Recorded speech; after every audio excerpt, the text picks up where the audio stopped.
Hi and welcome back. This is Jenny with Health Literacy, and this video is going to be about just in general how to understand a medical term or medical word that you hear.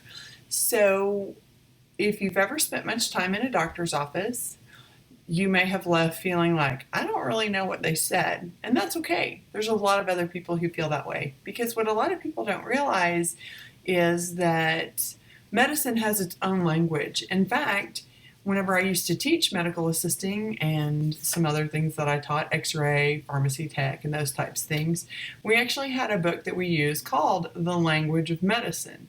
Most medical terms are either Latin or Greek based. You will find a few other obscure ones that maybe was something named for the person who invented or discovered a procedure, but in general, medical terms are Latin or Greek based. So they are, in fact, a different language. So if you feel that way sometimes, then you're actually correct. So we're going to talk about how to read a medical term. So there's three parts to a medical term, just like with many English words. You have a prefix, you have a root, and then you have a suffix at the end. Right now we're going to focus on root and suffix. And actually, to read a medical term or understand a medical term, it's backwards than how you would view a regular word. So let's just say the word hopping. I'm hopping. Normally in the English language, you would just look at that as one word, even though the ing is a suffix. So we're already familiar with suffixes. So don't panic when you hear some of these terms. And the hop part is the root of that word. But in English language, we would just look at hopping. This is what we're doing. In medical terms, you look at the suffix first. So I would look at ing. And in English language, I would know ing, that's probably something that I'm doing. What am I doing? Then I look at the front. Oh, I'm hop. Hop. Hop means to, bounce on your feet.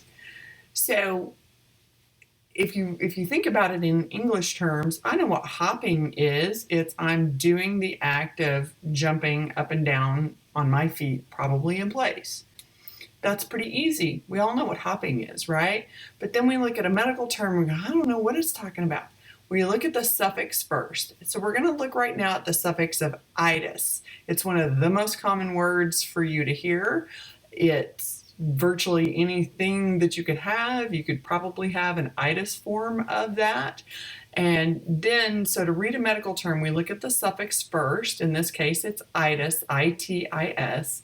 And then we look at the root form. So if I understand what itis is, then I go back and look, what is that pertaining to?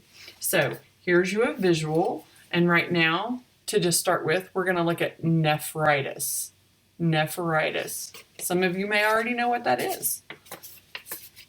And if not, that's okay too. So in this example, the nepher is the root and that itis is the suffix. And remember I said we're going to start with the suffix. Sorry, I haven't done my nails because nail salons are all closed right now. Itis is the suffix, and then we're going to look at the root. So I have to know first, what is itis? Well, itis actually means inflammation or swelling. And a lot of people think that itis means pain. And while that swelling may cause pain, itis actually means inflammation or swelling.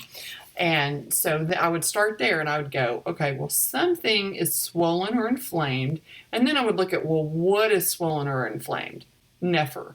And nepher, we're not really going to do root words right now, but nepher, just for reference, means kidney. In a way you can remember that. It's kind of silly. I have a kid on my knee who's my nephew. So nepher is kidney. So if I have nephritis, I have inflammation or swelling of my kidney. Thanks for tuning in. Please like, share.